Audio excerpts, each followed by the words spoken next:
Bonjour toi, aujourd'hui je voudrais poursuivre la découverte du plan du salut en Jésus au travers des fêtes religieuses juives et je te propose de commencer par la 5e de ces fêtes qui est la première des fêtes d'automne. La fête des trompettes. Quelques mois après la Pentecôte avait lieu la fête des trompettes qui était un sabbat cérémoniel, le 4e. Ce jour était aussi le premier jour de l'année civile juive Rosh Hashanah. On l'appelle fête des trompettes, mais il s'agit avant tout de clameur. Dans le texte original, il s'agit du chauffard que l'on a traduit par trompette en français, et le mot original pour trompette a été traduit en français par cor. Le chauffard n'était pas un instrument de musique, mais un instrument de ralliement, de convocation et d'alarme.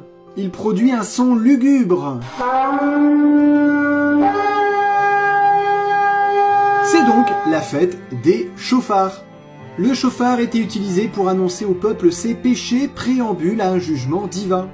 C'est donc une annonce solennelle pour que le peuple prenne conscience de ses péchés et sache que le jugement de Dieu allait arriver s'il ne revenait pas à lui. Lors de la prise de Jéricho, c'est au son du chauffard que les Hébreux firent le tour de la ville les 6 premiers jours et qu'ils le firent 7 fois le 7e jour et poussèrent de grands cris et la muraille s'écroula. Durant ces 6 jours, les habitants de Jéricho avaient la possibilité de se rendre au peuple d'Israël et d'avoir la vie sauve. Cette annonce du chauffard était donc une annonce du jugement de Dieu qui allait venir s'abattre sur la ville le 7e jour. La fête des trompettes des chauffards représente donc symboliquement l'annonce du jugement de Dieu.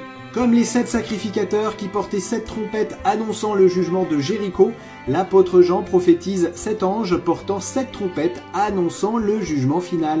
Ce jugement est partiel car au tiers. Jugement qui deviendra ensuite complet lorsque les 7 anges déversent leur coupe sur la terre. Il s'agit de l'exécution du jugement de Dieu dont il y a l'avertissement par le son des trompettes. Le lien entre le son de la trompette, la clameur, le cri et le jugement est assez précis.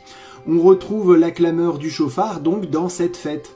Cette première fête de l'automne, le premier du mois de Tishri, annonçait la préparation pour la fête suivante qui arrivait 10 jours plus tard. Période entre la fête des trompettes et la fête des expiations de préparation pénitentielle à se mettre en ordre avec Dieu avant le jugement lors de la fête des expiations. 2 fêtes qui, nous le découvrirons, sont intimement liées. Comme les fêtes de printemps correspondaient à la première venue de Jésus, les fêtes d'automne correspondent à sa seconde venue. Nous savons que le jour du retour de Jésus est précédé d'un jugement. Il correspond au réveil chrétien qui eut lieu en de multiples endroits du monde au XIXe siècle. Ce réveil est le résultat de l'étude des prophéties de personnes n'étant pas en contact les unes avec les autres, mais arrivant à la même conclusion, Jésus revient bientôt. Ce ne fut pas une église en particulier qui provoqua ce réveil, mais des prédicateurs de dénominations différentes qui allèrent annoncer à travers le monde la nécessité de se préparer pour les temps de la fin.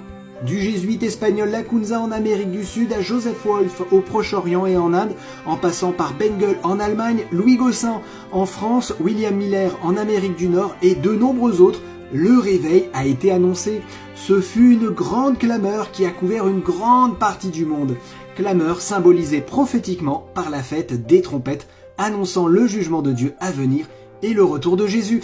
Mais cela nous le verrons dans les prochaines vidéos. D'ici là, je te dis à bientôt et que Dieu te bénisse abondamment.